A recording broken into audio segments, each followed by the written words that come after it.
Welcome to Menopause Monday. Last week we spoke about how stress resilience, how mental health can feel more fragile in menopause, how hormonal shifts affect the brain, why mood changes are part and parcel of a normal transition, and why getting support earlier matters so much. Today I'm going to take this a step further. So I'm going to give you strategies to help you build in resilience, also do a little bit of reflection. I know we're early February, but it's still pretty much the beginning of the new year. This is going to be a little bit different, helping you to build emotional resilience without trying to just push harder, helping you work with your nervous system and your biology and your life as it is right now. One thing I really want you to take from this is that a dysregulated nervous system cannot positive think its way out of overwhelm. During menopause, fluctuations in estrogen and obviously declining sex hormones, those do affect your serotonin, your dopamine, your GABA, glucose uptake, as we mentioned last week, but essentially all the hormones and the neurotransmitters that make you feel calmer, happier, and more motivated to do things. And that's why irritability, anxiety, low mood swings, emotional outbursts can all increase in intensity and also frequency as you're going through perimenopause into postmenopause and beyond. And some signs that your nervous system might be overloaded are confused thoughts, just not having clarity in how to even take a thought from the beginning, the concept of the thought, through to the end of it. It can be getting your words mixed up a lot. It can be knowing what you want to say to somebody, but just finding it impossible to say it. It could be more stuttering. It can be brain fog, almost like the brain just wants to shut down. It can be waking up in the morning and just thinking, oh my God, I've got to start another day. That feeling of dread, that just feeling of emotional fatigue and exhaustion, which is so commonplace in menopause. It can be tearfulness, irritability, anxiety that just feels entirely disproportionate. And I think at the beginning of the year, a lot of us feel that push to, okay, right, let's start with a clean slate. Let's do the New Year's resolutions. We're all climbing these huge ladders, the huge ladder of life. The good bits, the bad bits, the slippy bits, the missing rungs, the rungs that fall out from beneath you once you've just got to a really high rung and there's absolutely no going back and you're just thinking, holy heck, what do I do next? And that in and of itself is an experience. It's a struggle. Some days are better than others. Some rungs are easier to climb than others. But the whole concept is, if we actually don't take stock of our lives, if we don't stand back occasionally and reflect, because we're always doing, we're always busy, we're always on, we're always, there's so much going on in our minds and our bodies and our environments. What if that ladder, with all the experience that you've gained up until now, what if that ladder's actually up against the wrong wall? That is a huge implication for all of us. And when we can take stock sometimes and just have a little bit of reflection, which is what I really encourage you to do, is your ladder up against the right wall? Because if it's not, you need to make sure you put it up against the wall that is relevant and appropriate for you and your life right now. Menopause is a real reckoning of life. It is that time when you actually think, okay, is this life good for me? Am I content leading this life? Is this life requiring change that only I can instigate? And that is the whole thing about putting your ladder up against another wall. And it doesn't mean to say it's going to be an easy ladder, but if the wall is the right wall, it doesn't matter, because life was never easy. It was never designed to be easy. None of us was born with the how to live the easy life blueprint. It always seems to have its trials and tribulations. But sometimes, our 2026 has been, as a family, disastrous so far. And 2025 was bad enough. It's just like, didn't realize it could get this bad. And we're not out of the woods yet. There are so many things that can go wrong and do go wrong and really knock you for six. But if you know that your ladder is up against the right wall, these challenges that come along, yes, they can be heartbreaking. Yes, they can be incredibly stress-inducing. However, if that ladder is where it's supposed to be, you just hang on. You keep climbing. You keep managing. Some days you might just stay on the same rung. You might stay on the same rung for a couple of weeks. But if that metaphor makes sense to you, really apply it to your life. Because when it's on the wrong wall, every effort you're making is like burning money. It's like flushing it down the toilet. It's kind of nonsensical and really has no main purpose, because you're climbing the ladder on the wrong wall. Another way of doing this is to imagine your life as it is right now is on the stage, movie screen or musical theatre, whatever suits you best, whatever appeals to you most. And you are living your life in full technicolor. Nothing is hidden, the whole lot. Your thoughts, your responses, your goals, the way you talk to yourself, your daily behaviors, all of it is for everyone to see, even the bits that we all try and hide. And this isn't a judgment thing, but imagine the audience. What would they be literally screaming at you to change in your life that is so obvious to them, but you're so caught up in all the minutiae of everything that's right, wrong, good, bad, bit grey, not so grey, etc. What would the audience be screaming at you to change? Would it be to get out of the abusive relationship you're in? Would it be to finally get off your phone and stop doom scrolling and do something purposeful with the 2 hours that you probably waste on your phone every day? Would it be to stop consuming things that are making you feel worse? Would it be stop gossiping about other people and come back to your own life? Would it be to rest? Would it be to slow down? Would it be to finally celebrate where you are at life and appreciate just how far you've come? But just take a breather and enjoy where you've got. You can still have goals, but maybe the audience is saying to you, enjoy, have fun, enjoy your life where you're at right now. So we're all going to have individual messages, and those messages are likely to change probably as your life evolves. But what would they be saying right now? And take heed and make changes so that that ladder, that when you start climbing it next time, is up against the right wall and you are doing the things that fulfill you and help to keep your life balanced and grounded. The next concept is to understand that when you add something into your life, you then have to take something out.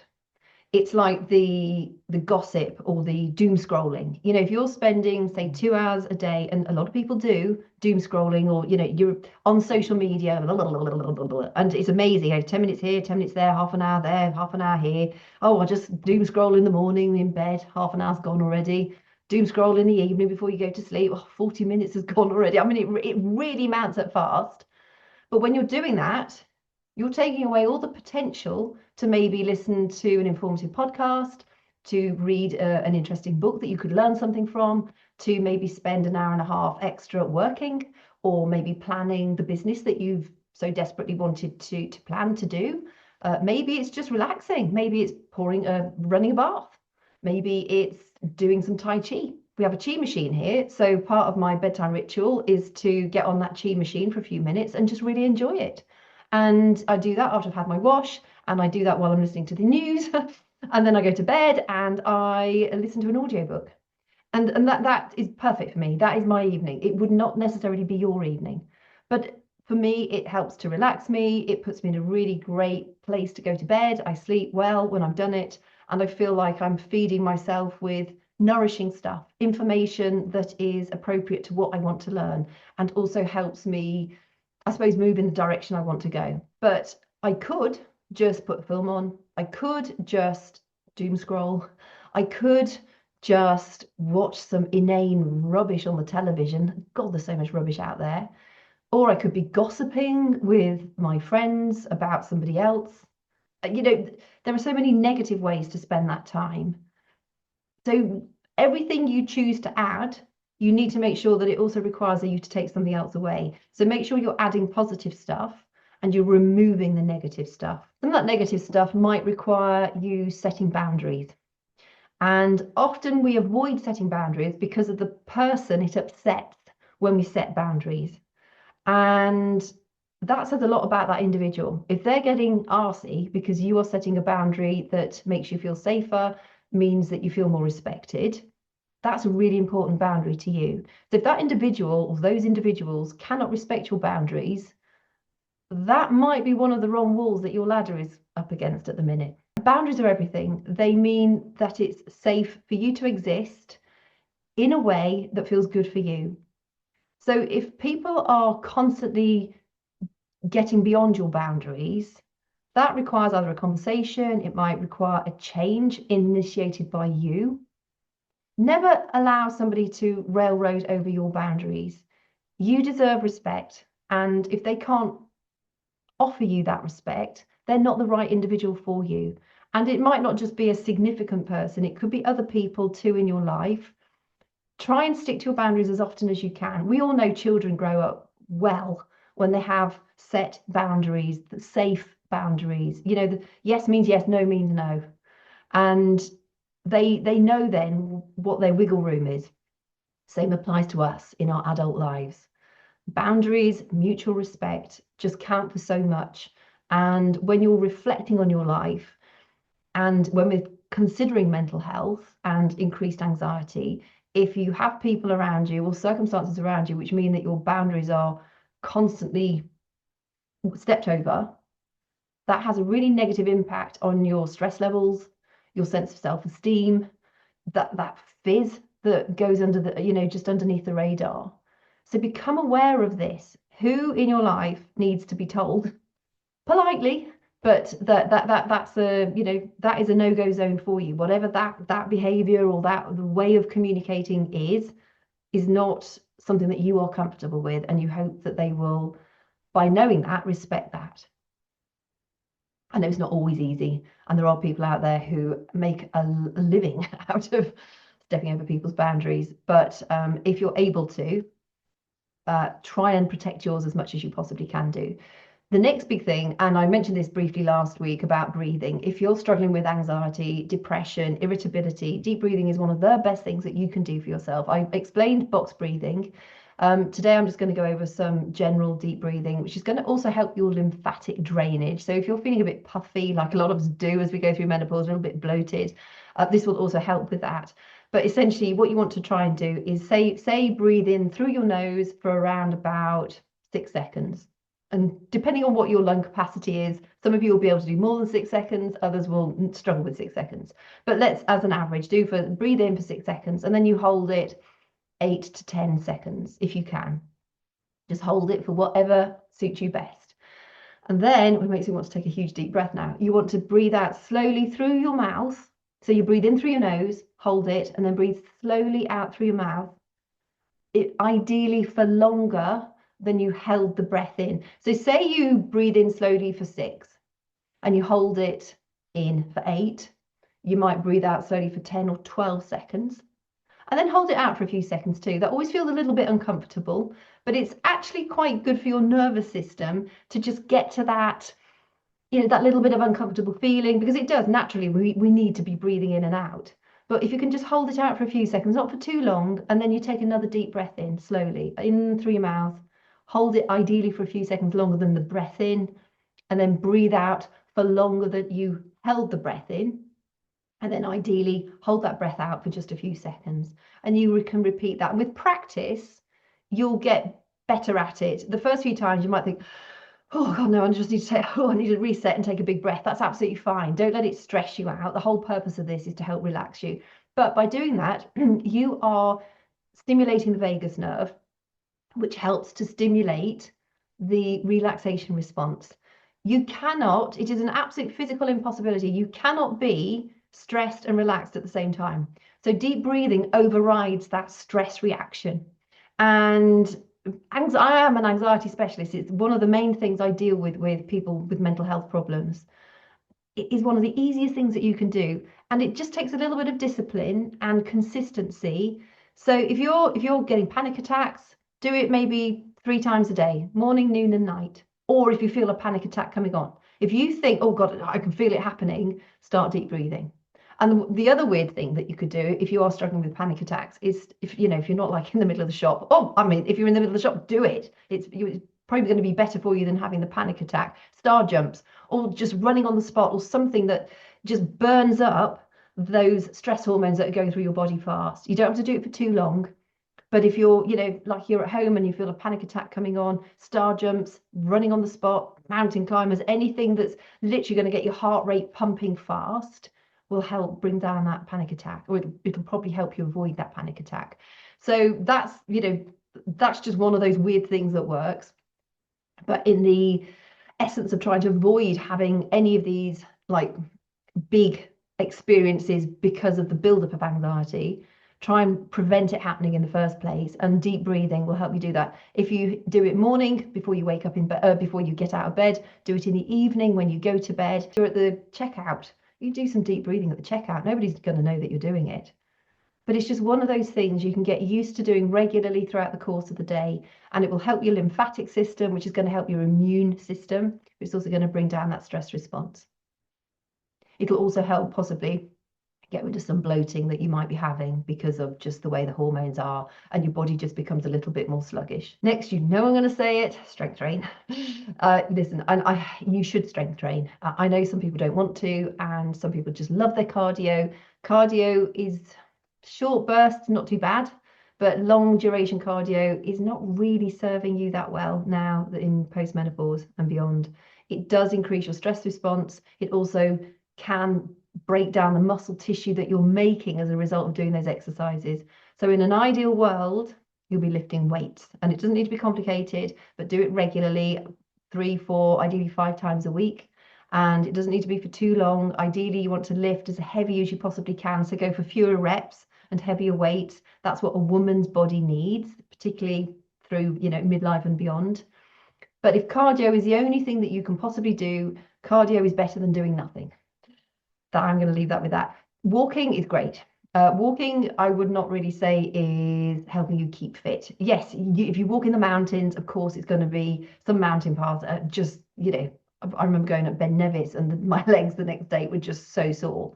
So there are different types of walking, but for the vast majority of us, we go for a little trottle outside and we trottle back, and it's not really doing an awful lot, except for the fact you're outdoors connecting with nature. So while you're out having your little short walk or your gentle walk, really connect with nature. And I, again, mentioned this last week, but feel the elements, feel the breeze on your skin. Listen to the birds, try and recognize some bird songs. Listen to the leaves rustling in the trees. There are so many things that we can really take advantage of when we fully experience it outside. But so many of us go for a walk, we're in our heads and we're mulling over these conversations that we've had previously, and we're all stressy. Try and get used to stepping out of the door and allowing yourself to just immerse yourself in nature. In fact, there's one lady I spoke to a little while back as a menopause consultation, and she has breast cancer too. And I was talking about going out and stargazing on the nights that she can do, because it just takes you out of yourself. We're part of something so much greater in life. Our lives now are tiny. We're like a fragment in the greatness of time. And in 3 generations, nobody's going to remember our names anyway. So why not live life fully now and make the most of it and really make it count?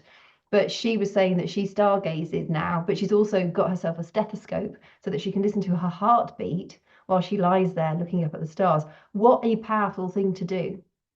So if you're struggling with your health, or if you're just struggling with anxiety, your mental health, get outside and really connect with nature. If you get a stethoscope to listen to your heart, put it up against the trees after it's rained, particularly things like eucalyptus. You can hear the water. You can actually hear it with your ears, but you'll hear it more clearly with a stethoscope. You can hear the water going up the inside of the trees. It really is quite humbling. And it's a lovely experience to be part of. So really connect with nature when you're out and about. Obviously sleep. Sleep, you need to sleep. Try and get bossy with yourself. In fact, no, avoid the word try. Get bossy with yourself, because when you say try, you've already given yourself an out. I'm going to try and get fit. Just means you can't be bothered. You're not really going to try. You just can't be bothered, but you say you're going to try. Whereas if you say, oh, no, tomorrow morning, it's in my calendar, I'm doing that workout, the entire sentence has a different meaning. So ditch the word try. It's a really weak word, and it's only giving you an out, and you're only letting yourself down. So sleep, get bossy with your sleep hygiene. Avoid the screens late at night. Avoid these sugary snacks after your meal. Have that wind down routine, whichever works best for you. Keep the lights slightly dimmed. Avoid the stimulating television if that affects you. Some people it affects, some people it doesn't. Same with caffeine. Some people it doesn't affect their sleep at all. Other people it really knocks their sleep for 6. So you have to find what works best for you, but get bossy with your sleep so that you're aiming to ideally be in bed and get sort of 7 to 9 hours regularly if you can do. And you're probably not going to have that completely unbroken. I mean, who does these days? But even if you're in bed for long enough and you get up to go and spend a penny, you might be awake for half an hour after you've done that, maybe 45 minutes. But if you got to bed early enough, that wakeful time doesn't really matter so much because you've still had plenty of enough time in bed. And yes, it is a little boring, but sleep is an absolute cornerstone of your good health and your mental health too. It's also when the brain flushes the glial cells, which helps to reduce the impact of amyloid plaques associated with Alzheimer's. So it's not just about you waking up feeling energized. The body consolidates memories, it repairs and restores itself. Sleep is absolutely foundational to good health. Next is water. Remain hydrated. If you're feeling thirsty, your body is already signaling that it's dehydrating. Dehydrating, will cause you to hang on to fat. I will try and find the episode that links to that here. There are so many negative impacts about being dehydrated. Drink water, not sodas, not juice, not coffees, teas. Drink your water and then allow your extras, to be your extra treats, but have the basis of half of your body weight in pounds in fluid ounces of water every day. So if you weigh 140 pounds, you need to be dividing that in two, and 70 fluid ounces of water a day is your minimum. If you weigh 180 pounds, you want 90 fluid ounces of water every day. If you weigh 100 pounds, you want 50 fluid ounces of water every day. So hope that makes sense for you. Nutrition, obviously, if you're eating rubbish, you're going to feel like rubbish, and that will affect your mental health as well as your physical health. Focus on gut health. Gut health is absolutely key. 95% of your serotonin, which is your happy hormone, your feel-good neurotransmitter, gets created in the gut and not the brain. Gut health, and 50% of your dopamine, so your reward hormone neurotransmitter, gets created in the gut. 50% gets created in the brain. GABA, it's huge the amount that gets created in the gut. It's so important that you look after your gut health, which means eating several vegetables a day, ideally 5 to 7 vegetables a day, plenty of water, fermented foods if you can do so, things like kimchi, sauerkraut, natto, good quality raw cheeses, kombucha, all sorts of things like that. Those will help to give your gut what it needs to function more appropriately. You'll find also that if you get sugar cravings, it could be because the bacteria in your gut are a little bit imbalanced. So focus for a couple of weeks on really good gut health, and you will find that your cravings should actually subside hugely and probably get rid of them completely. If you have salty cravings, that is often associated with your adrenal health. If you're under a lot of stress, that might be why you're feeling like salty food. So our cravings are signposts of something that we need to pay attention to in our bodies. So just be aware of that. Finally, supplements. Magnesium glycinate can be quite calming for you if you're struggling to just sleep better and just to find that sense of relaxation. Progesterone, one of our sex hormones, is the one that tends to help us feel more calm. And obviously that plummets during perimenopausal years and into postmenopause. So if you find that you're feeling antsy before bed, maybe take a couple of, depending on the size of the capsules that you get, maybe take some, read the back of the packet, see what it says, but magnesium glycinate can be quite effective at helping you sleep a bit better, or possibly magnesium complex if you find the glycinate doesn't do it for you. But it might make you have slightly looser bowels. So just be aware of that. You might have 2 or 3 weeks of, things being a little bit looser. You might be a little bit bloated. So maybe do a half serving of the magnesium for 2 or 3 weeks while your body adjusts. And then it will adjust, and you'll find that you'll get the benefits of magnesium rather than the tummy upsets that you might get a little bit of. Adaptogen herbs, I swear by them. There are a lot of adaptogen herbs out there, and they all tend to support the stress levels in our bodies, but they do it in slightly different ways. And some of them are maybe better at energizing us. Some of them are better at boosting our immune systems, depending on where we're at in our life and what's sort of going on environmentally.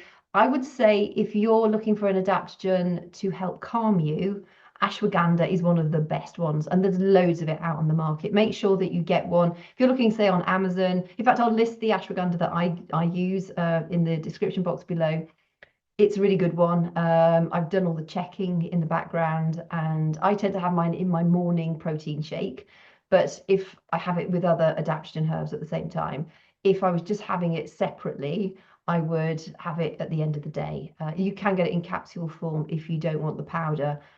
It has quite an earthy flavour, but quite often in the morning, if I'm not having my protein shake, I have it in my cup of coffee, and I actually really like the earthy flavour that goes in my coffee. So, try it, see what works best for you. But ashwagandha is one of the best adaptogens you could possibly take to help bring down that stressy feeling. And then, of course, there are things like sleepy teas, valerian, lavender, chamomile, that sort of thing. So lots of supermarkets have sleepy teas. I quite often have a sleepy tea. I love the flavour of them. They make me feel relaxed. I think partly because of the flavour is just so calming as well, but sleepy teas can be a really great benefit as well. So really, menopause is a reconfiguration. Things do change. Dynamics in our relationships changes. Dynamics around our lives change. We do lose our resilience to stress, but there are ways that we can build it back in. And often it is a bit of a reckoning. It is about identifying those things that are not working for you anymore. They're not serving you anymore. And while it might take a bit of effort and a few bumpy roads possibly to move your ladder from the wall that you don't want it to be on to the wall that you do want it to be on, it's really important that you do that. And that stage exercise, I think you'll find really helpful. And maybe, try and do it every year or every half year so that you can get a real feel of what's the audience screaming at you right now. Just one last thing you can do, which is also quite a useful exercise, is scoot forward, so the end of this year. And looking back on the year, what would make you really happy on December 31st to look back and think, I've actually achieved that. I hit those goals. Normally it's going to be one or two. It won't be many major things. Often it's just a couple of things. For me, I've got one business that is kind of just getting off the ground, and I really want that to find its feet and feel like, yeah, we've got a few contracts under our feet now and it's working really well, as well as having launched my Etsy store finally. I've been creating products for months and months and months of last year. These amazing downloads that literally I've poured my heart and soul into, and that actually are really helpful. And I'm desperate to get my Etsy store launched. So if I could have both of those things on the right side of the fence completed, I will feel really quite happy about it. So what would those things be for you? They might be health goals. They might be business goals. They might be personal life goals. They might be to travel more. I've finally gone skiing, or I finally did that walk that I've been meaning to do. So have a think, what would that be as well? I really wanted this to be a little bit different to all the other videos, some of which I've done and which are out there on the whole, because we are so good at listening to information, consuming information, but actually not doing anything with it. So these little exercises that I've given you today, they're a bit of fun, they're really simple to do. And sometimes we need to be asked to do these things for us to realize, that's incongruent in my life right now. That does not match what I want with my goals. And that little bit of reflection can entirely change the trajectory of the rest of your life. And yeah, we're all getting older. Everything's moving south. But why not make what we've got left the bloody best? Because, hey, we've got this far, which is a miracle for some of us. So let's really embrace getting our ladder up the right wall, keeping our boundaries, maintaining our boundaries, or if you've not ever had any before, setting your boundaries and understanding what would make you really happy by the end of this year to have achieved. So I hope it's been helpful. If you've not subscribed to the channel yet, please do so. If you found this helpful, give it a like, and I will look forward to catching you next week. If there's anything you'd like me to cover in a future episode, just drop it in the comments below and I'd be happy to add that to the rotation. Take good care, and I will see you soon.